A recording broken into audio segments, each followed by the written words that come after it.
उत्तराखंड बचाओ उत्तराखंड बसाओ के इस अभियान में आज हम लोग नज़दीकी ग्राम सिलपाटा, जो कि मेरा पड़ोसी गांव है, वहाँ पे हैं। और हमारे बड़े भाई फगीरदा के बगीचे में हम लोग हैं। इनके पॉली हाउस को देखने के लिए हम लोग यहाँ पे आए हुए हैं। पीडब्ल्यूडी में इन्होंने सर्विस की। आफ्टर रिटायरमेंट इन्होंने एक कारोबार किया है यहाँ पे। बड़ा अच्छा लगता है राजू। मैं तो ये कहता हूँ कि आपने तो बिल्कुल प्रश्न पूछने का अंदाज ही बदल दिया है। क्योंकि जनरली ये होता है, हम लोग पढ़ते थे स्कूल में तो हमें अंग्रेजी में ये पूछा जाता था कि जैसे किसी की उम्र पूछनी हो तो ये पूछा जाता था कि हाउ ओल्ड आर यू करके। तो मुझे ये पूछने को मजबूर होना पड़ रहा है कि हाउ यंग आर यू, आप कितने साल के जवान हैं। तो फगीरदा, बड़ी खुशी हुई। हम लोग छोटे छोटे थे, आप सर्विस करते थे।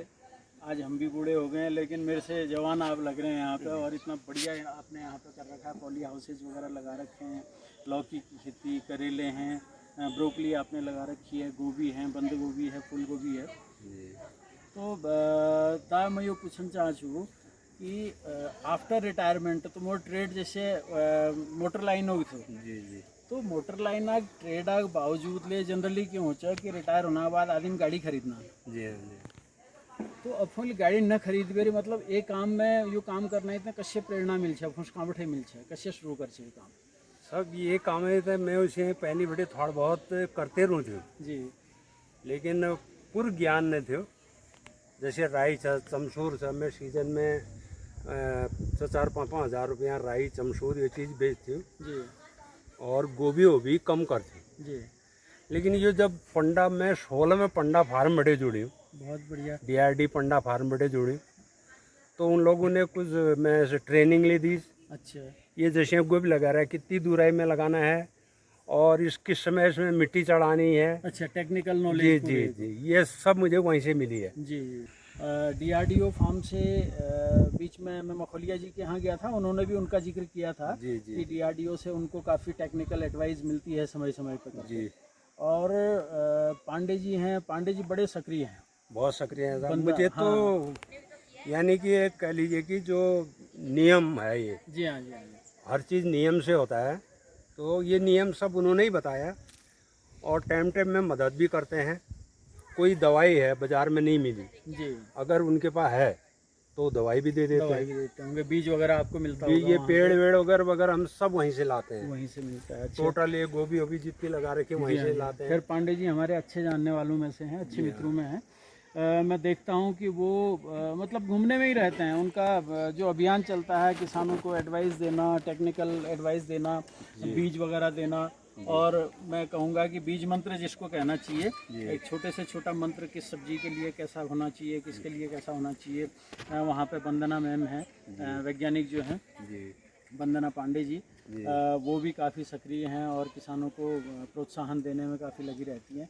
मैं उनकी बड़ी तारीफ़ करना चाहूँगा। इसके साथ साथ अन्य विभागों से भी आपको क्या टेक्निकल एडवाइस वगैरह मिलती है? और विभागों से तो ऐसा मैं ज़्यादा कहीं जुड़ा नहीं हूँ जी। हाँ, ये क्या नाम का उस विभाग से जुड़ा था, ये जहाँ से मुझे टेंट हाउस मिला जी, उद्यान विभाग से। उद्यान विभाग से टेंट मिला। पहले मेरे पास छोटा सा था एक जी, और वो भी मैं प्राइवेट खरीद के लाया था कहीं से, उसी में किया करता था जी। तो उसी में वो लोग आए थे DRD वाले पंडा फार्म से, वंदना मैडम और पांडे जी आए, उन्होंने थोड़ा मुझे उत्साह दिलाया कि भाई तुम एक बड़ा लगाओ। बहुत बढ़िया जी। तो मैंने वहाँ कोशिश करी तो मिल गया, मुझे बड़ा वाला टेंट मिल गया ये। अच्छा, ये कितने बाई कितने का है और क्या इसमें कुछ अंश पूंजी भी आपको जमा करनी पड़ती है? जी हाँ, 25,000 रुपये मैंने जमा किया इसमें। अच्छा। बाकी अनुदान है। अच्छा, बाकी मेरे ख्याल से 1,29,000 का, बहुत बढ़िया, या 1,21,000 का कुछ ऐसा है ये। अच्छा, सरकार मतलब दे रही है, योजनाएं हैं, लोग फायदा उठाना नहीं जानते। हाँ भाई साहब, दे मुझे तो ये लग रहा है।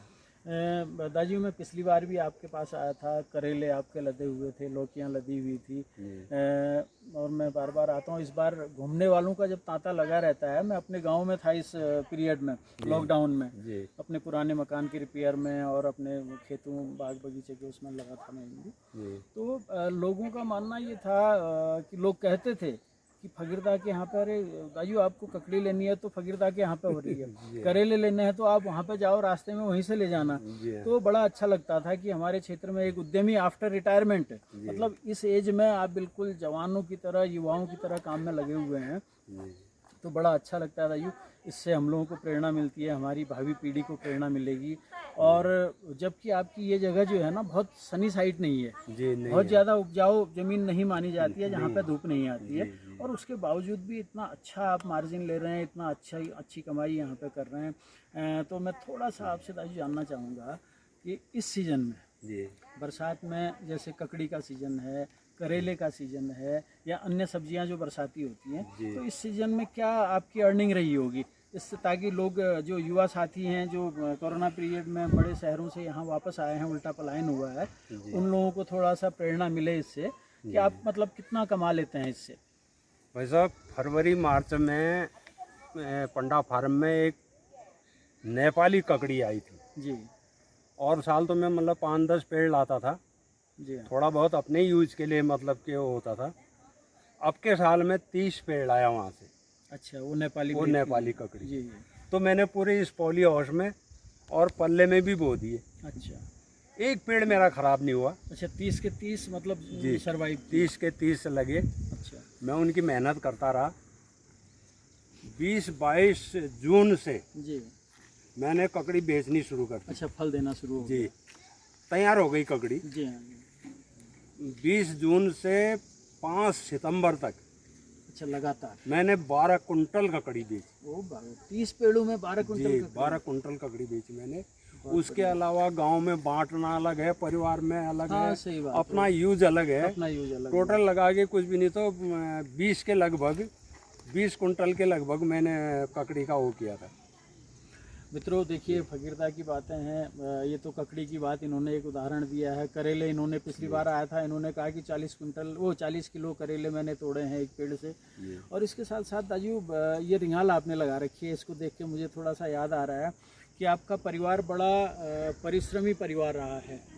आपके पिताजी यानी ताऊ जी, हम लोग छोटे छोटे हुआ करते थे और बड़े समाज सेवी स्वभाव के वो थे। गांव में जाके कोई बीमार होता था उनकी सेवा वो करते थे, और गाय बच्चियों को दवा जड़ी बूटी वगैरह देने का काम वो करते थे। उसके साथ साथ ये जो रिंगाल से संबंधित उद्योग है, जैसे सूप का निर्माण है, टोकरियों का निर्माण है, डोकू का, कृषि काम में आने वाले डोकू का निर्माण है, वो हम लोग स्कूल जाते थे, पुनेडी के स्कूल प्राइमरी में, तो उनको देखते थे कि वहाँ पे बैठे बैठे आंगन में ही वो बनाते रहते थे। तो ये पुश्तैनी काम आप लोगों ने क्यों छोड़ दिया? क्या मतलब इसको करने में आपको अपने पिताजी से प्रेरणा नहीं मिली, या मतलब आपको इंटरेस्ट नहीं था इस काम करने में, या इसी में सब्जी वाले काम में आपका इंटरेस्ट था? क्या रहा कारण इसके पीछे? भाई साहब, इसमें ऐसा है कि मैंने पिताजी के जितने भी औजार थे जी, वो मैंने बड़े हिफाजत से संभाल के रखे हुए थे। वाह वाह, बहुत बढ़िया। तो जब मैं रिटायर आया, घर आया जी, तो मैं ये मुनस्यारी से, राता पानी से ये निगालों का बीज लाया था। अच्छा, इसकी जड़ें लेके आए जी, ये बोया मैंने, बहुत बढ़िया हुआ यहाँ पर ये जी। तो मैंने ट्राई किया, अच्छा, कुछ और बनाना शुरू किया मैंने डोके जी। लेकिन भाई साहब ऐसा है, समय के हिसाब से जी, एक डोका बनाने में लग जाते हैं 2 दिन लग जाते हैं, और 2 दिन लग जाते हैं, और कीमत उसकी 500 रुपये, 400 रुपये, 360 रुपये में आज की डेट में डोका बाजार में बिक रहा है। और सामान्य तौर पर एक मजदूर रोज का 500 रुपये ले रहा है। तो यानी आपका कहने का मतलब यह है कि 500 रुपये की 2 दिन की मजदूरी आपने लगाई, 1000 रुपये की आपकी मजदूरी लग गई, और रॉ मटेरियल अलग हुआ, कीमत मिली 360 रुपये। 360 रुपये। अच्छा, इसको देख के आप हतोत्साहित हुए, आपने इस काम में हाथ नहीं डाला। तो इस काम के लिए, इसको बढ़ावा देने के लिए दाजू आप क्या कहना चाहेंगे? इसको बढ़ावा देने के लिए भाई साहब ऐसा है, वैसे टाइम बे टाइम के लिए अच्छा है ये। टाइम बे टाइम के अलावा भी जैसे हमारी ये पारंपरिक खेती है, पारंपरिक धंधा है, तो इसमें अगर सरकार, जैसे मैं देखता था ना, वो चाकू से इसको चीर के 2-2 बनाते थे, 3-3, 4-4 पतली वो बनाते थे, फिर उसके बाद उसकी बिनाई होती थी। तो यदि इसमें एडवांस टेक्नोलॉजी आ जाए, तो सरकार कुछ ऐसे औजार दे दे, ऐसी टेक्निक दे दे जिससे फटाफट इसके रेसे आप निकाल सकें, फटाफट कर सकें, और बिनने के लिए कुछ सांचे टाइप के बन जाएं, तो उसमें क्या आपको लगता है कि फिर ये उद्योग सर्वाइव कर पाएगा? नहीं, बहुत बढ़िया है। और क्या नाम का, इसमें कई चीज़ें जैसे कंडियाँ हैं जी, बाजार से सब्जी वब्जी लाने के लिए पहले कंडियाँ होती थी। सही हाँ, कंडी बन जाते जी, हैं, जी।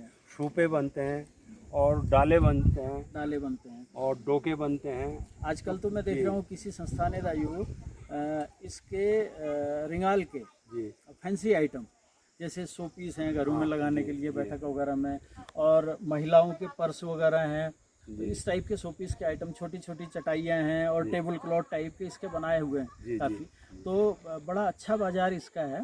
तो आपको लगता है कि अगर सरकार इसको प्रोत्साहन दे, इसमें एडवांस टेक्नोलॉजी अगर लोगों को मिले, जैसे कि ये मुंशियारी साइड में, इस बेल्ट में तो काफ़ी उत्पादन है इसका, बहुत उत्पादन भी है और काफ़ी लोग लगे हुए भी हैं, सर, कारीगर भी हैं। अच्छे। तो सरकार की अच्छी टेक्नोलॉजी मिले तो ये काम आगे बढ़ाया जा सकता है, इससे रोजगार स्थापित किया जा सकता है। जी हाँ।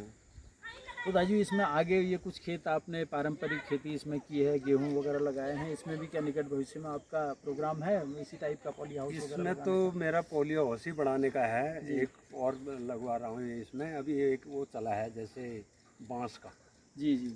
अच्छा, जो हैंडमेड आप लोग खुद बनाते हैं अपने आप? जी, बांस का एक बनाने का सोच रहा हूँ इसमें। जी हाँ। अब बच्चे हैं पुराने ख्यालात के हैं, वो कहने लगे थोड़ा गेहूँ होने चाहिए, थोड़ा धान, चूड़ा कुटने के लिए धान होने चाहिए। है, पारंपरिक खेती भी थोड़ा सा जरूरी है मेल के लिए। बाकी मेरे पास उधर गांव में भी थोड़ी बहुत ही है, खेती ज़्यादा नहीं है। जी हाँ। तो इसमें अब थोड़ा इनका कहना मानना पड़ता है। खैर ठीक है, वो भी ठीक है, जरूरी है, इसलिए ये थोड़ा ये बना दिया। खैर समय से आपने यहाँ पे ज़मीन लेके होकर के बड़ा अच्छा किया। हम लोग उन दिनों सोचते थे ये दाजू, आपकी दूरदृष्टि का कमाल है, मैं समझता हूँ, क्योंकि उन दिनों हम लोग बाजार से आते थे, देखते थे, हम कहते थे यार फकीरदार ने पता नहीं इस गधेरे में क्यों ज़मीन ली होगी, क्यों यहाँ पे ग्रांट दिया होगा, उस साइड सनी साइड में देते तो अच्छा होता कहीं पे। तो ये शायद आपकी बहुत पहले से सोच थी कि आपने इस टाइप का सोचा था यहाँ पे एक उद्यम स्थापित करने का। और दूसरा, बच्चों को आप ये संस्कार दे रहे हैं कि अपने हाथ से मेहनत करो, उद्यमी बनो, स्वरोजगार वो करो, उत्पन्न करो।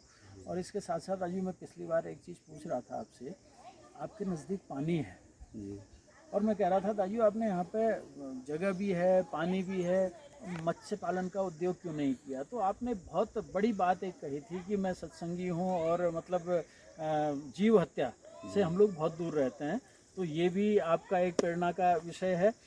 इसमें आप क्या कहेंगे? भाई साहब ऐसा जीव है, हत्या के बारे में आपका सत्संग, आपका मत क्या कहता है? भाई साहब ऐसा है, सत्संग का ऐसा है, मैं विश्वास नहीं करता था जी। 25 साल की उम्र में मुझे हार्ट अटैक पड़ गया था। अच्छा। अटैक पड़ गया था तो उसके बाद वो लगातार चलता रहा। जब मैं लखनऊ गया जी तो मुझे ये डॉक्टरों ने ये बताया कि भैया आपकी सर्जरी होगी, नस बदले जो भी करते हैं। तो उन्होंने कहा सर्जरी करवाओ तुम। खर्चा पूछा उन्होंने कहा उस समय 1.5-2 लाख के लगभग बताया था। तो मेरे जीपीएफ में 25,000 रुपये नहीं था। आज आपकी उम्र 72-73 साल तो होगी जी, 69 साल में आप चल रहे हैं। तो 25 साल की उम्र का मतलब आज से 45 साल पहले की बात है। जी हाँ। तो वैसा हो वैसे लगा, मैं मैकेनिक था PWD में। डॉक्टरों ने मुझे अभी काम करने से मना कर दिया। बड़े बड़े इंजन गियर बॉक्स उठाने पड़ते थे। तो मैंने फिर ड्राइवरी पकड़ ली विभाग में। जी हाँ, बाद में वो छोड़ दिया, गाड़ी पकड़ ली। जी हाँ। तो वैसा हुआ, एक ललित मोहन जोशी हैं, सीडीओ गाड़ी चलाते थे वो जी, यहीं पिथौरागढ़ में सुलझर बोर्ड में उनका अपना मकान है जी। अच्छा, वो मुझे सत्संग में ले गया था मथुरा। अच्छा, ललित मोहन जोशी जी, बद्रीदत्त जोशी जी, जो हमारे राज्य आंदोलनकारी हैं, उनका लड़का। तो वो मुझे मथुरा ले गया। अच्छा, मैं मतलब खाली घूमने के तौर पे गया था। तो वहाँ जब सत्संग हुआ, वो जो महाराज जी बैठे थे उन्होंने कहा बड़ी दूर दूर से आए हो, ये गन्ना खाना मत भूलना। अच्छा। तो मंदिर के आगे कम से कम 4-5 ट्रक गन्ना उतार रखा था, ये गन्ना खाना मत भूलना। अच्छा, सब गन्ना कहे सर्दी जुकाम बुखार वगैरह होता है। जी हाँ। तो ऐसे ही हुआ, पूरा पिथौरागढ़ से हम करीब 40-45 आदमी थे, बच्चे औरत सब लगा के। तो मैंने वो गन्ना खाया, मुझे बुखार भी था, खांसी भी थी, सर दर्द भी था। जैसे मैंने वो गन्ना खाया तो मेरा सब बुखार सर दर्द सब खत्म हो गया, सब दूर हो गया उसी समय। अच्छा। खाते ही। तो जब 2 महीने बाद जब मैंने देखा जी तो मेरा वो तब से मेरा हार्ट भी जहाँ पता नहीं कहाँ गया।